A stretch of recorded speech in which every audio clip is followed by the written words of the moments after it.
If you want access to bonus episodes, reading lists for every series of Empire, a chat community, discounts for all the books mentioned in the week's podcast, ad-free listening, and a weekly newsletter, sign up to Empire Club at www.empirepoduk.com. Bored with your boring cardio? Stop pedaling that snooze cycle to Nowheresville and try some cardio that's actually fun. Supernatural Fitness, available on MetaQuest. Isn't that right, Jane Fonda? Cardio will never be boring again. Sweat to the beat of thousands of chart-topping songs inside stunning virtual landscapes. Bet your stationary bike can't do that. Visit GetSupernatural.com and join the next fitness revolution. Supernatural VR Fitness, only on MetaQuest. Rated T for Teen.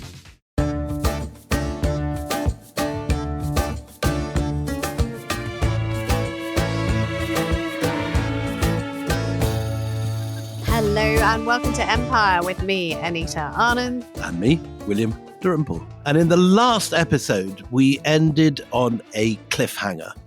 Shah Jahan has got some terrible illness. He's in bed, he isn't being seen in public, and the rumours are spreading that a civil war is about to break out. The shopkeepers in Delhi are hunkering down, rumours are flying around, post messengers are taking messages down to the Deccan, over to Gujarat, to Bengal, that Shah Jahan is finally heading for his deathbed and a war is about to begin. Spies in the Red Fort are reporting developments in the city to each of Shah Jahan's 4 sons, and this is the moment of crisis that all these children have known will come at one point in their life, and everyone is now assuming that this is about to happen.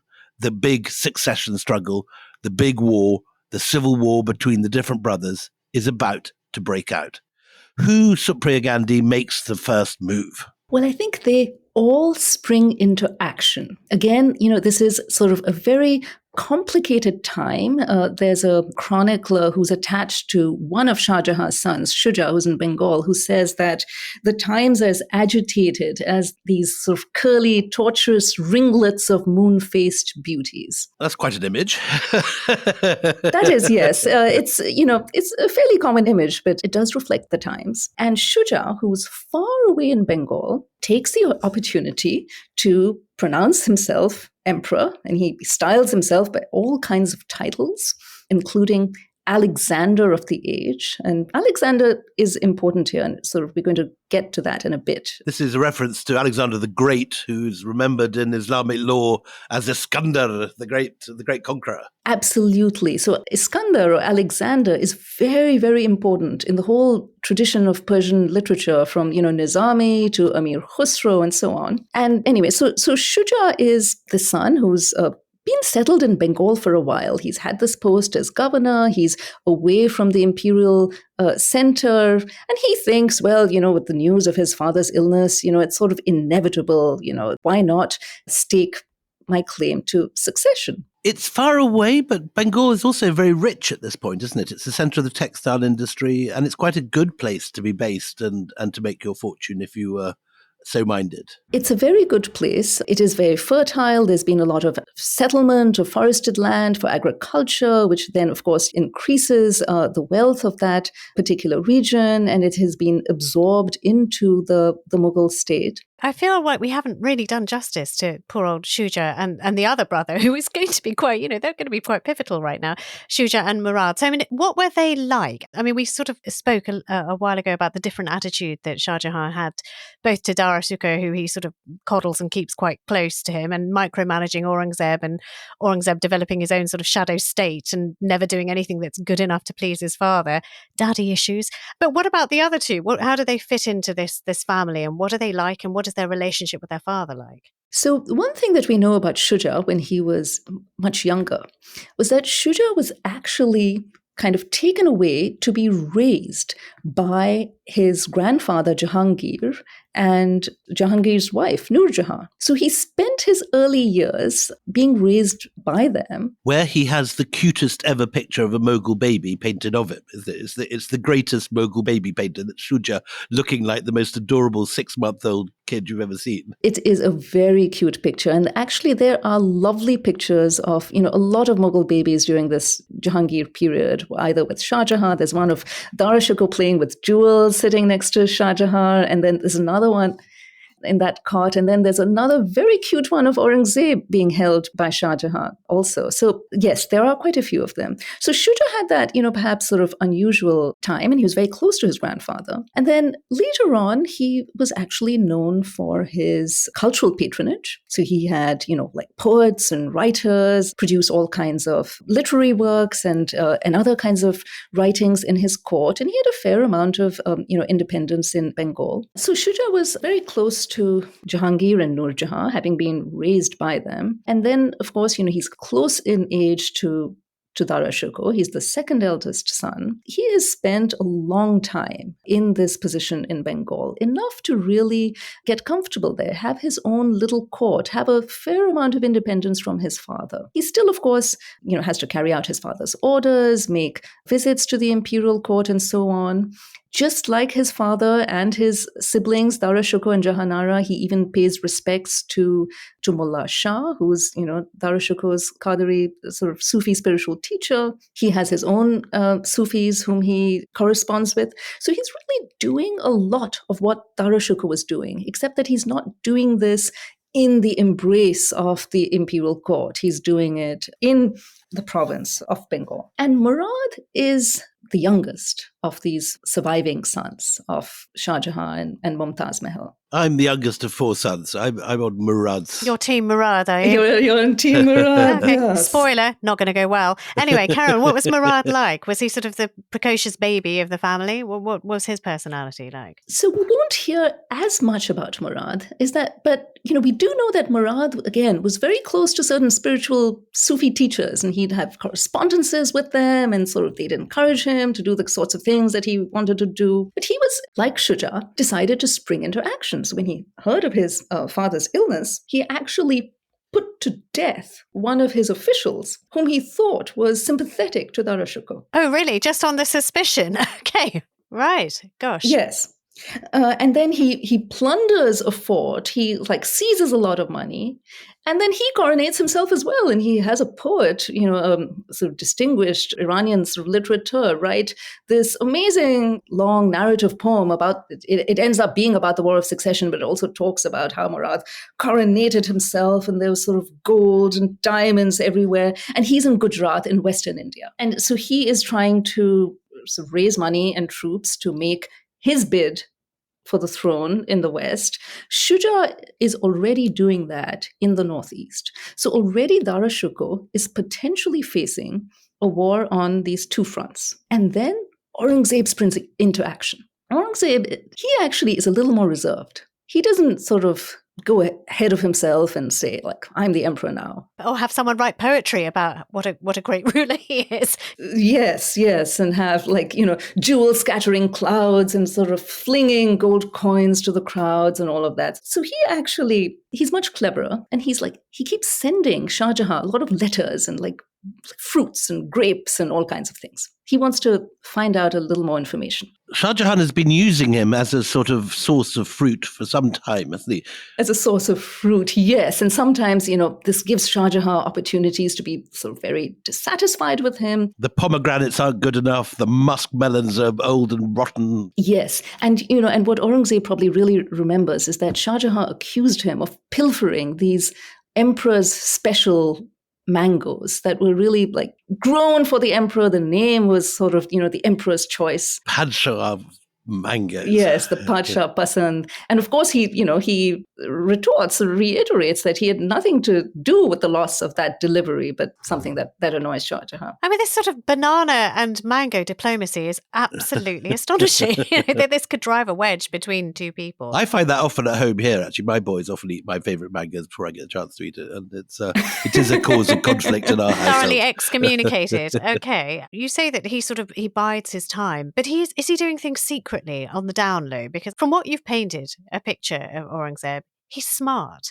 He's smart and he's a mover. So he may not seem to be doing anything, but is he under the water, paddling away? Absolutely. And he knows that it doesn't really make sense to fight multiple wars. I mean, if Aurangzeb crowned himself emperor, he'd then have to fight a war with Murad. He knew that Shah Jahan was still alive, so he'd have to fight the imperial forces, and he'd have to eliminate Shuja in Bengal. And he certainly wasn't prepared to do all of that, not immediately. And in fact, he'd already had some kind of alliance with Shuja because they'd had a secret meeting, a meeting actually that was arranged by Jahanara, without perhaps knowing the outcome. But, she had been trying, of course, to get the brothers to meet. And this was earlier when Shah Jahan was keeping all of them very busy with their assigned activities. And now what he does is he reaches out to Aurangzeb. He fixes on a plan, and then he reaches out to Murad, because both of them are sort of in the general sort of south.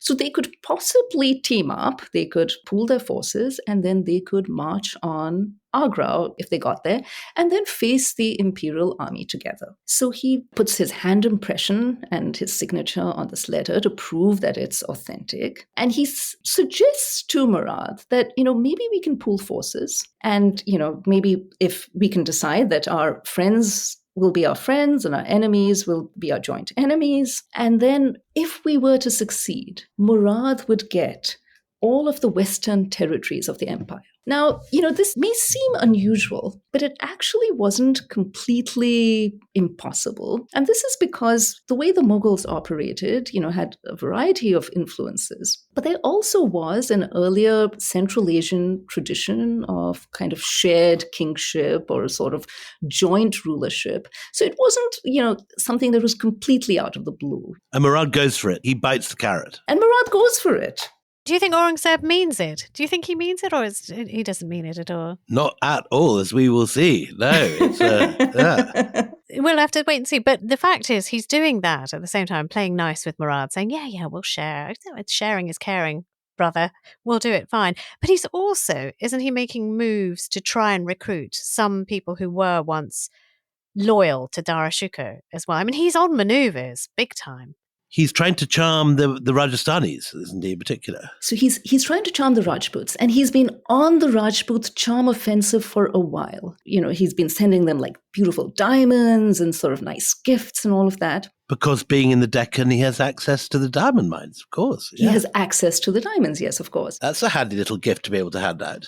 Yes. I mean, he doesn't have access to as much as he would want, but, that comes later during his reign. He also writes a very nice letter to Rana Raj Singh, who was a prominent Rajput. Which of the kingdoms is he associated with? Mewar. And in this letter, he says, because rulers are shadows of God, he's going to follow his ancestors and ensure that people of different schools of thought and of variegated religious hues are cradled in security and tranquility and pass their days in repose. That's slightly like Trump at the last election going to Detroit and appearing on stage with all the Muslim leaders, isn't it?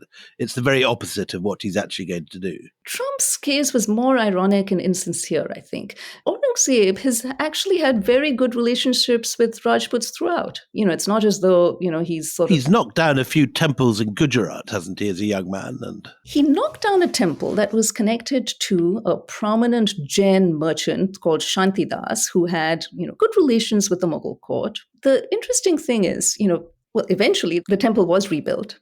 And Aurangzeb still continues to have relationships with Shantidas. This is the complex thing about Aurangzeb. Almost anything you say about him can be upended or re-examined. And all our comfortable assumptions about him being this sort of nasty bigot. Darth Vader of history. The Darth Vader of the Mughal Empire. You can always find evidence that he's done something slightly less wicked at another time. Well, the thing is, I'm just more interested in Shantidas. Oh, yes, you knocked down my temple, but we'll still manage a friendship of sorts. I mean, that to me is intriguing. Shantidas is lending money, is procuring jewels, and there are times when, Dara Shukoh and Shah Jahan are annoyed with him. They don't like the quality of the gems that he's provided and so on. So it's a contractual sort of it's a business relationship, and there are ups and downs in these relationships, of course. And of course, with Aurangzeb is that he's around for a very, very long time. So we're going to see different phases, and we're going to see complexity, and we're going to see sort of change and,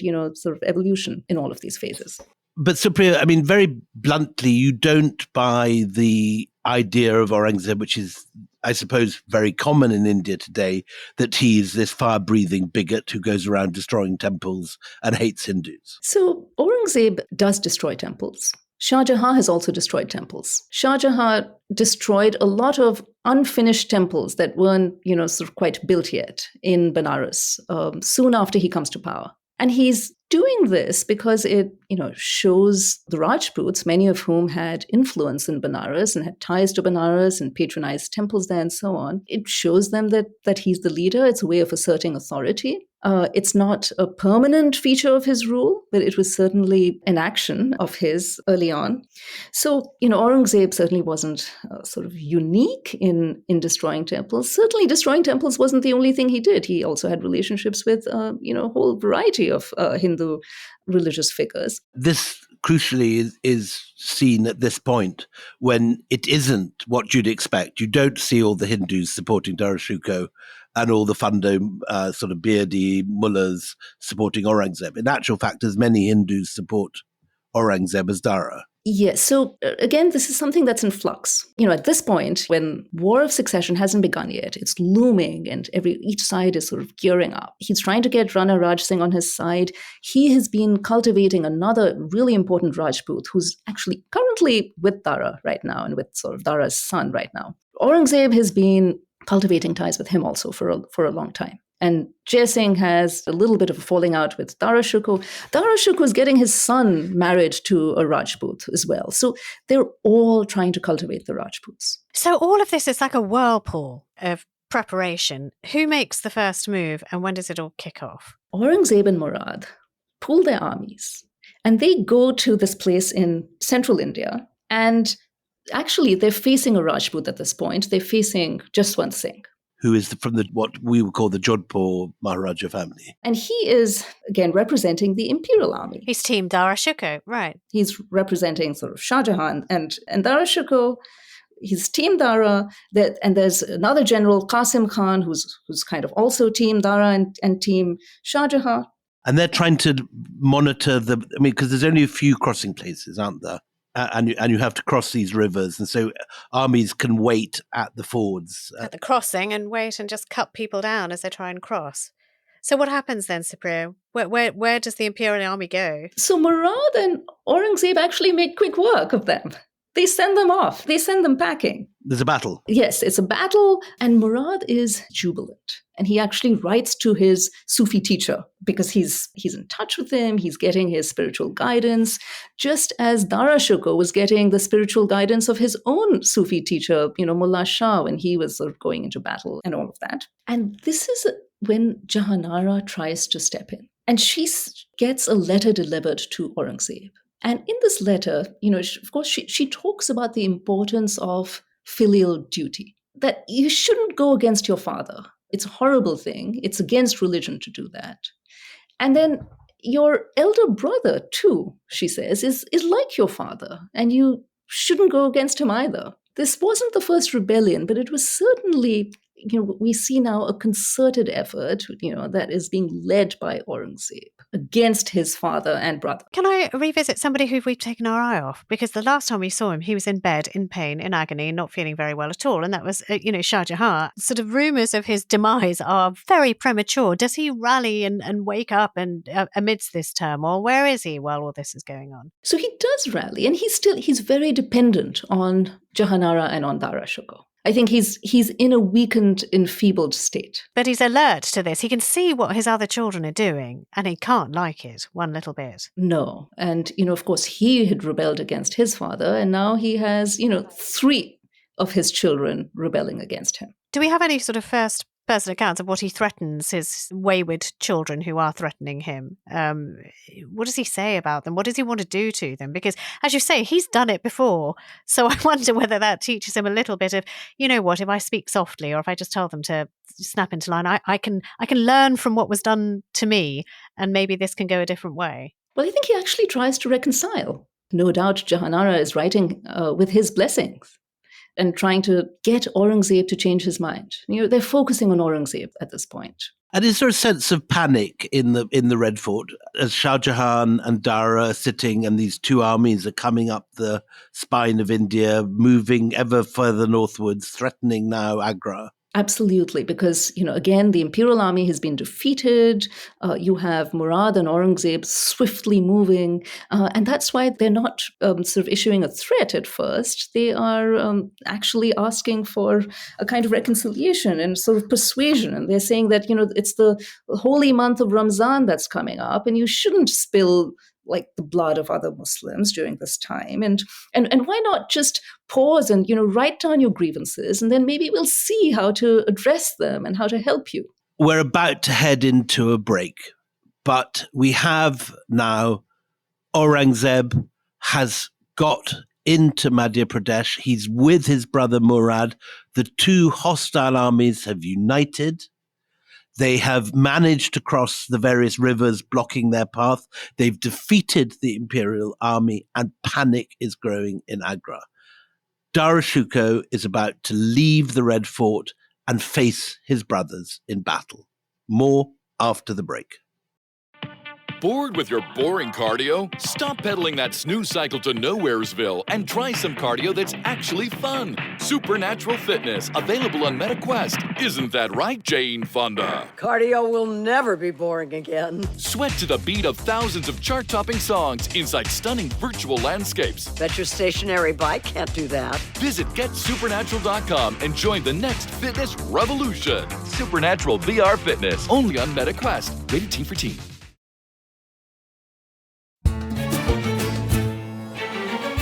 Welcome back. So we left it with Dara marching out of the Red Fort in Agra with the imperial armies. His father's rallied a bit, his health is better, and he's now anxiously waiting the outcome of the battle.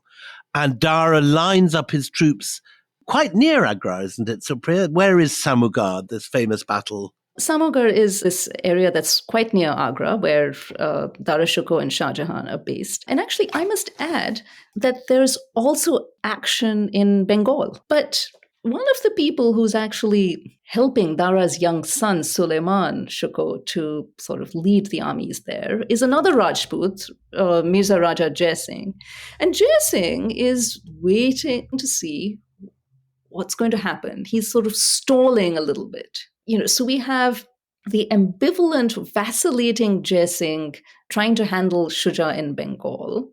We have the imperial army already defeated in central India. And now there is this looming battle that's in Samugarh because Aurangzeb has paid no heed to his sister's entreaties and her desire to have a peaceful reconciliation. And he's pressing on. Now, our old friend Minucci, who at this stage is part of Dara's army or claims to be an artilleryman and to be present at the battle, he says that Aurangzeb is already sending bribes and missives to all of Dara's generals, and that he's waging this sort of brilliant intelligence campaign, splitting and dividing the loyalties of Dara's troops. And he even describes various soldiers crossing the battlefield before the battle begins. So Minucci at this time was, he was quite young, barely 20. Handsome young Italian man, Anita, very much your sort of... Oh, well, thank you. That's great. I hadn't looked him up, but thank you for the visual image. These things are important, Supriya. What can I tell you? This is all part of history. And so he was supposedly operating artillery. It wasn't unusual for the Mughals to hire European artillery experts. They had hired some to sort of help with the Kandahar campaign. There was a general impression that Europeans were better at cannon, weren't there? There was a Firangipura outside Delhi, which was entirely the habitations of European artillerymen. Yes, Ferengi meaning sort of, foreigners. So Ferengipura would be, the foreigner enclave, foreignerville. Yes, so not all foreigners, but sort of Europeans, Franks and so on. So Minucci was supposedly recruited into the army, yes, and it's quite plausible that he was. And he did notice people trickling into Aurangzeb's camp before the war had started. Poor Dara. all these people sort of stabbing him in the back, and he may not even know how many people are sort of skulking in and talking to his enemies. So, I mean, the writing seems to be on the wall for Dara, but I mean, how does it actually happen? Well, I think the imperial army did have a lot of prominent people. They arrayed themselves in this battle formation. There's a wonderful picture of the battle, isn't there, which you reproduce in your book, of these two leaders on their elephants surrounded by this wall of cannon and armies with the space in between and clouds of gunpowder rising in the air as the cannons fire their first volleys. Yes, it's a picture of the battle. And, it seems to me to be the kind of picture painting that was sponsored by the winning side. Crucially, what we see is Dara getting down from his elephant, which Minucci says was the moment which everything begins to go wrong. Everything's looking okay, but according to Minucci, Aurangzeb has spies in Dara's army, and they persuade him to get off his elephant and to get onto a horse and to charge Aurangzeb.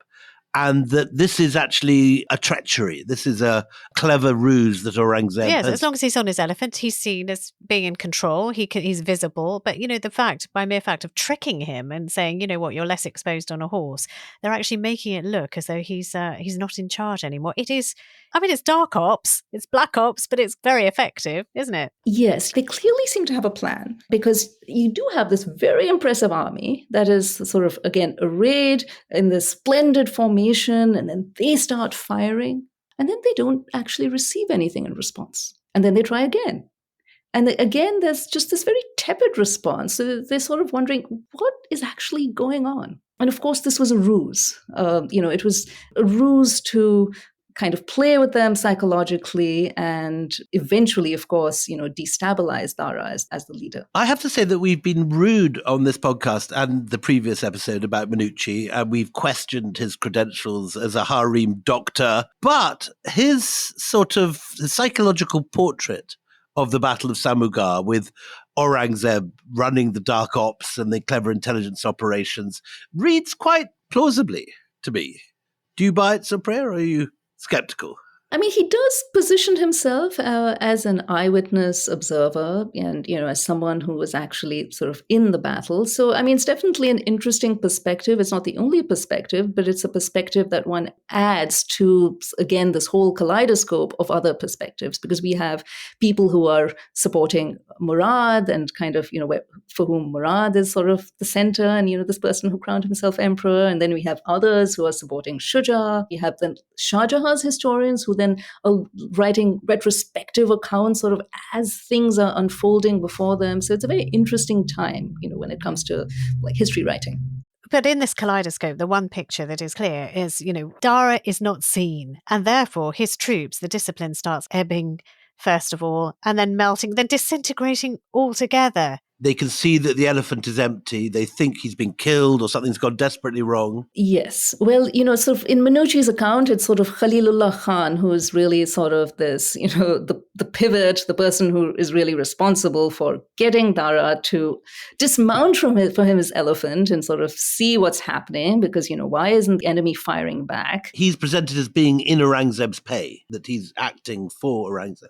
So he gets off, he gets onto his horse, and his army panics. It begins to disintegrate. His army panics, and then Aurangzeb's army then takes that chance to really release a volley of, like cannonballs and bullets and so on onto the imperial army. They were tinkering them with like a cat playing with a mouse, and now they're going to let loose.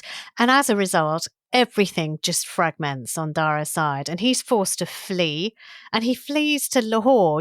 All he's left with is just get the hell out of here and try and save my life. And he's got allies there who he can seek refuge with. Yes. There are other accounts that just say that the prince dismounted from his elephant because, just because of what was going on. And he thought that he'd be an easy target. It's because they held off firing and then they started firing. So again, not everyone goes along with Minucci's account. Okay, all right. So you've got Shah Jahan left behind and Jahanara left behind. Dara has fled. Aurangzeb has never had animosity towards his sister, it seems. He may have grief with his critical father, belittling father. What does he do to his family members now that Dara's gone? Shah Jahan is detained and, he's like put under the control of Aurangzeb's guards. And Jahanara, no doubt together with Shah Jahan, they come up with this last-ditch solution that harks towards, again, this earlier Central Asian model of shared governance. So again, it wasn't something that was totally unheard of, but, clearly not something that the sons wanted. And they say that, it's okay if you come to the throne, but how about actually sharing the kingdom and dividing it between the brothers? So keep Murad in Gujarat, keep Shuja in Bengal, kind of far away, so they can, hopefully not bother you too much. And then let Dara Shukoh be in Punjab. Dara Shukoh had been governor of Punjab in, the northwestern region. And Aurangzeb would look after the rest. And Aurangzeb's own son would govern the Deccan, just as Aurangzeb had. But this is too little, too late. Aurangzeb has won a battle. He's not going to accept this, is he? No, he doesn't need to. Why does he need to? So how does he reply? Does he straight out say no? It doesn't seem to be his style to be sort of as candid as that. Or does he just, right, I don't need to talk to you anymore at all? He certainly doesn't respond positively. And again, of course, he has his own sort of things to worry about now, which is how to eliminate Murad and Shuja. So he leaves Dad bottled up in the Agra fort. Tell us about what he does with Murad, because this is a very clever. He invites him over for dinner and plies him with wine. He invites him and plies him with wine, but he sort of leaves Shuja aside for now. And Dara Shukoh, has fled away from that region. He's fled west to sort of, right now he's in the Delhi region. So he then tries to rope Murad in to pursuing Dara with him. And of course, he and Murad have signed the agreement and all of that. Aurangzeb then pretends to be ill. He pretends to be horribly ill with dysentery and he's sort of begging for his brother. So Murad kind of, drops everything, goes to his brother's tent. And his brother has dysentery, but he's clearly well enough to sort of lay out this amazing feast at which there's wine served, and quite a bit of wine, these beautiful jeweled goblets that is then being plied upon Murad. And then Murad falls asleep. There's a slave girl who massages his feet, as I seem to remember. So Murad is encouraged to have a nice snooze after lunch. And he wakes up and he's a prisoner without any weapons. His weapons have been taken from him discreetly while he's sleeping. And he's put in chains and sent off to Gwalior, which is the state prison. Yes, and he's initially sent off to Salimgarh, because they're kind of on their way to Shah Jahanabad in pursuit of Dara. And apparently he wakes up from his snooze, his fateful snooze, to see that he's got no weapons left and, the writing's on the wall for him as well. What a calamity that the covenants and agreements of Muslims can be dissolved all at once, so it is said. So he's off to jail. Aurangzeb is now free to break that deal, doesn't have to share anything with anyone. Chances are he never thought he would. Yes. So in Delhi, he grants himself because his dad is imprisoned, Dara's on the run. Murad's in prison too. And Murad is also in prison. Murad is out of the way, and Shuja is for him at the moment, too far away to really do anything. And this is in the then lovely Shalimar Bagh, which is now a rather sort of stinky suburb on the edge of Delhi, with sort of crumbly pavilions and no water and no runnels. But in those days was a magnificent Mughal garden with jets of water and gorgeous places to throw a big coronation. Yes, I mean, there are lots of sort of beautiful gardens, and Aurangzeb has a couple of coronations. So at this point, then Dara Shukoh is in Lahore. And now he is desperately trying to sort of drum up support from anywhere. Jai Singh is still stalling, giving him all kinds of excuses, I've seen those letters. They're up in Bikaner at the moment in the archive. Jai Singh's very dodgy letters where he's giving all sorts of incredibly implausible excuses, as is that wonderful handprint you talked about earlier. Anyone that goes to the wonderful archives in Bikaner, they can see them on display. And these are the crucial letters that means that Dara does not get the support of the House of Jaipur and is left in the Punjab with no one to turn to. Yeah, I mean, like a beggar with a bowl. No one is helping. It's one of those sort of moments like in a Shakespeare play when after a defeat, the god leaving Antony and the sound of all the support disappearing, and one by one the allies make themselves scarce and he's left on his own. But what astonishes me about this is that Aurangzeb doesn't catch up with him sooner, because he is sort of left to do this rather sad and heartbreaking lobbying for about a year and a half, isn't he, before Aurangzeb catches up with him. Well, Aurangzeb is, again, busy with a variety of things.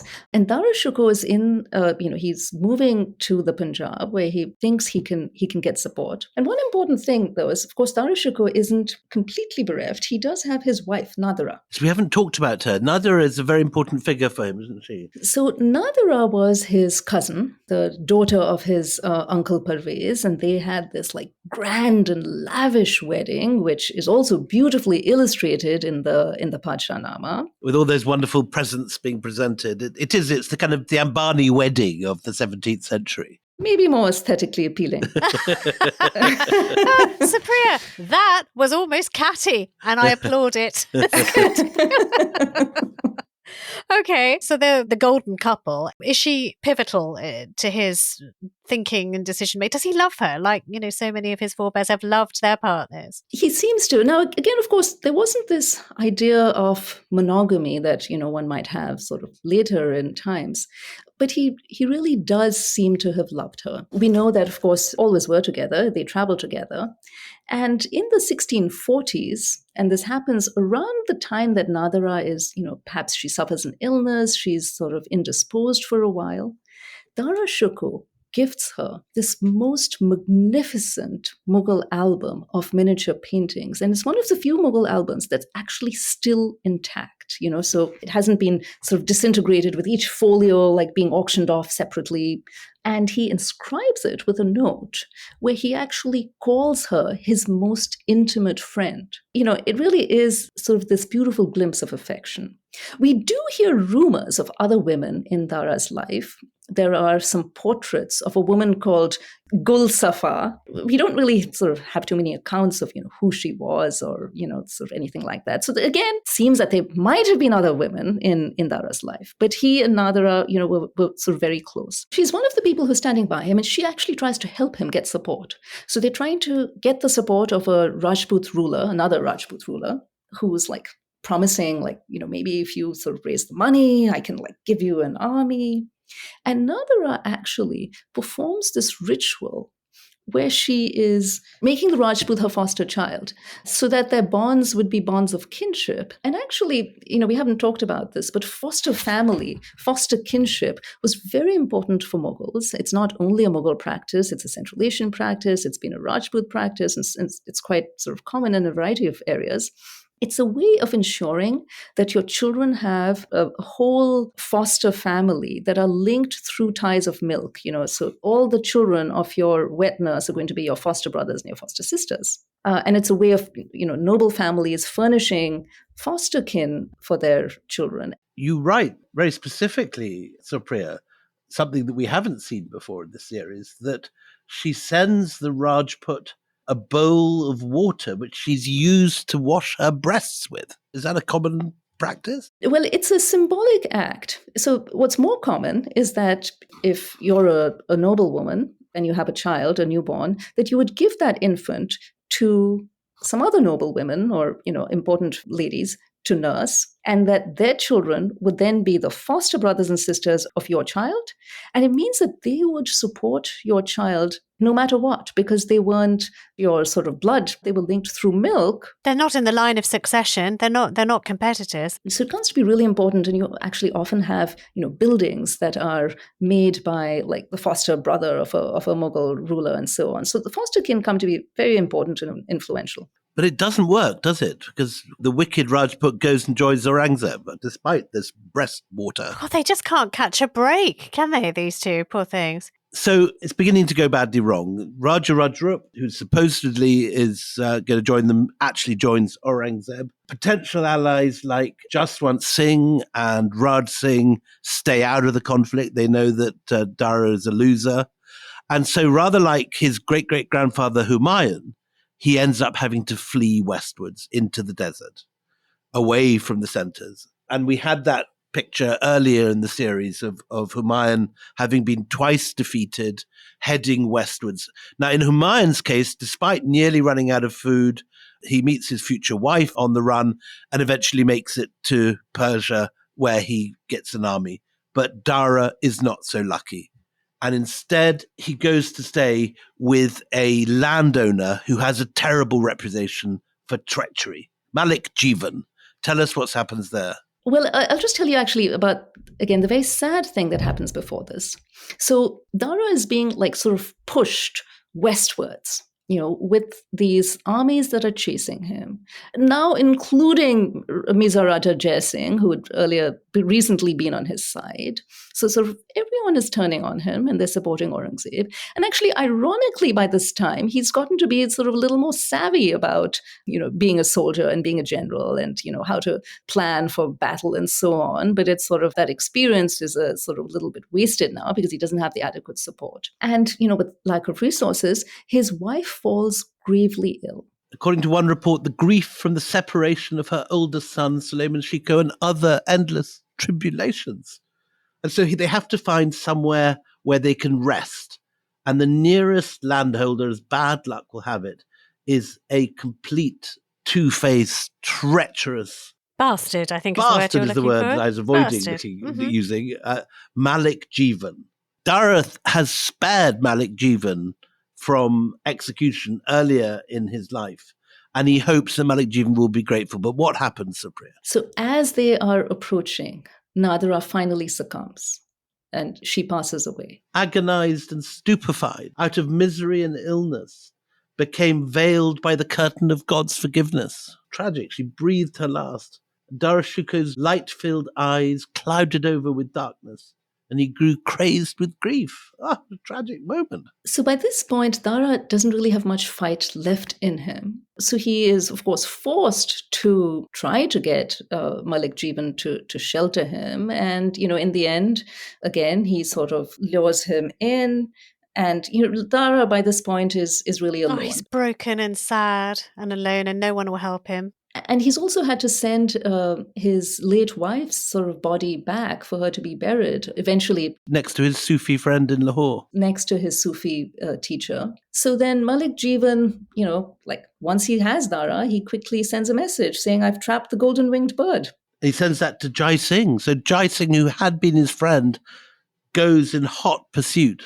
And the next day arrives, surrounds Jivan's house. It's very sort of filmic. You can see the rather like in sort of Butch Cassidy, when that moment comes when the troops surround Butch Cassidy and there's no escape. Jai Singh and the army of Aurangzeb surround Dara in Jivan's home. As the pursuing army arrives and surrounds the house, Dara's one remaining loyal supporter, who is his daughter, rushes out of the house and begs Jivan to unshackle her father. And the stone-hearted landowner refused to free him.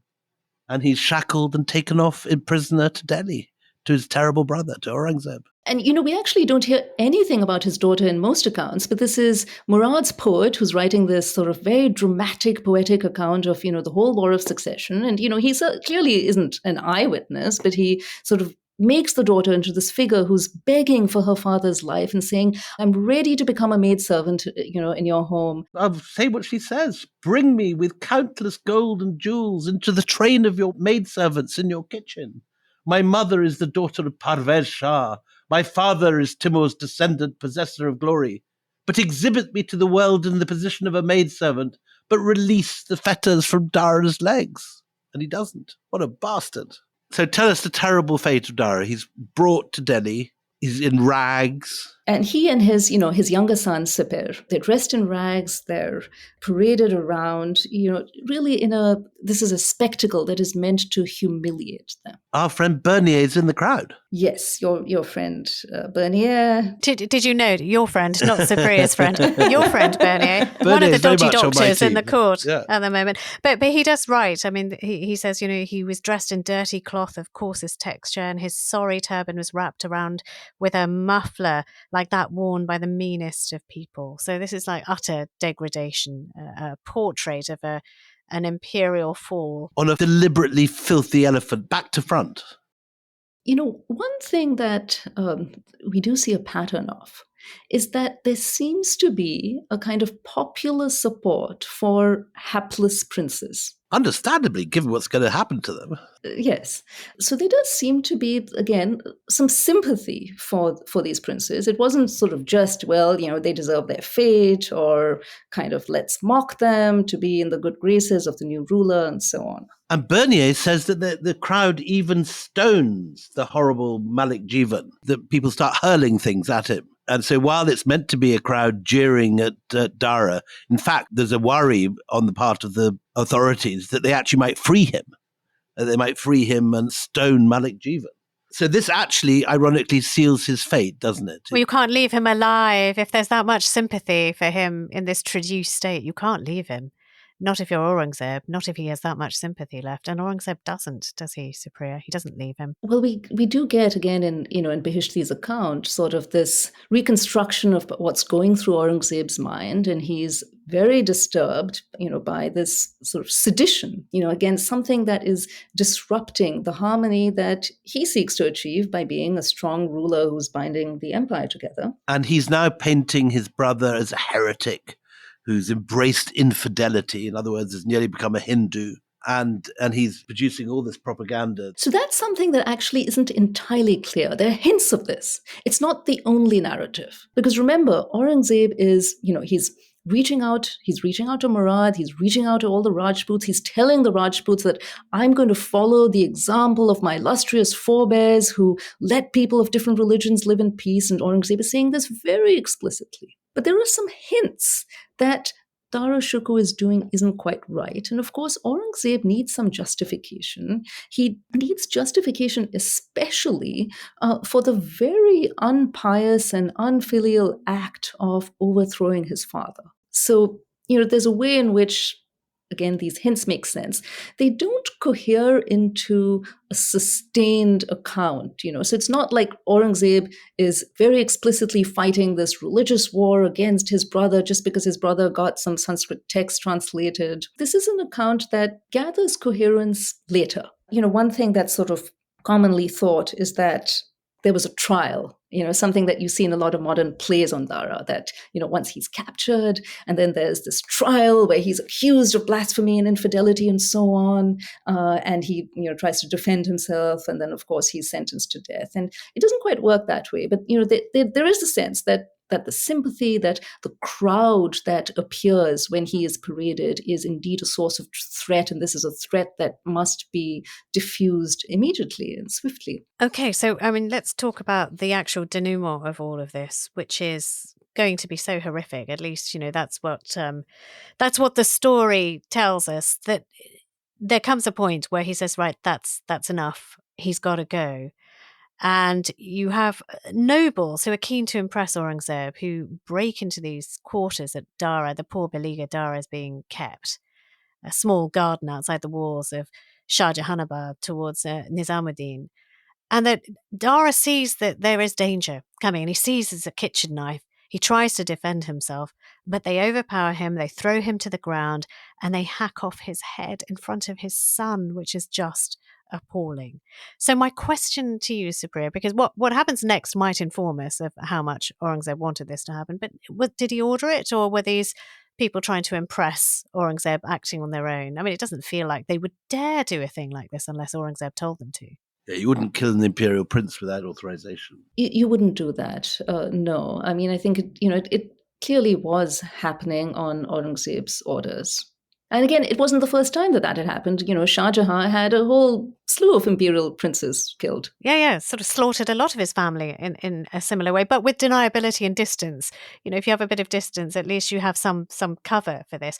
But then, is it true the prince's head is cleaned, it's wrapped in a turban, and presented to Aurangzeb on a golden dish? Again, biblical drama here, isn't it? It's Minucci, right? Minucci tells a good story. He does tell it. He tells a good yarn, no doubt about it. And then that story is then pitched later on in 1857, and again, an equally untrue version of it has the princes of Bahadur Shah Zafar sent the head of one of the princes to Zafar, and he opens it up thinking it's a present, and there's the head of his son. Again, not true, but it's one of these tropes. Well, I mean, since we're diving into Minucci, let's just bathe and backstroke in his prose, shall we? Because he also says that Roshanara, another bitter sister of Jahanara and Aurangzeb, says, "Wouldn't it be hilarious, brother? Wouldn't it be, like some horrible Lady Macbeth, brother, in this witchy voice? Wouldn't it be lovely if we just sent the head of Dara Shukoh, our brother, to Daddy? Let's send it to Daddy in the place where he's imprisoned in Agra." And Minucci says the following morning, Aurangzeb's chief eunuch takes it over. And shall I read a bit of Minucci? Shall we just abandon ourselves to Minucci just for this bit? The eunuch waited until the hour Shah Jahan had sat down to dinner. And when he had begun to eat, the eunuch entered with a box and laid it before the unhappy father, saying, "King Aurangzeb, your son sends this plate to your majesty to let you see that he does not forget you." The old emperor said, "Blessed be God that my son still remembers me." The box having been placed upon the table, he ordered it with great eagerness to be opened, but on withdrawing the lid, he discovered that face, the face of Prince Dara. Horrified, he uttered a cry, fell on his hands, face upon table, and striking against the golden vessels, broke some of his teeth and lay there, apparently lifeless. Now, Minucci writes well. It's a good story. Even if it's complete nonsense. I mean, we like the story. It may not have happened at all. I mean, it's brutal enough as it is, but Minucci makes it unbearable. And anyway, listen, what did happen is that we were delighted to have your company. Supriya Gandhi, thank you so much for being with us. We're so grateful. That is it from us. Till the next time we meet, it's goodbye from me, Anita Anand. And goodbye from me, William Dalrymple.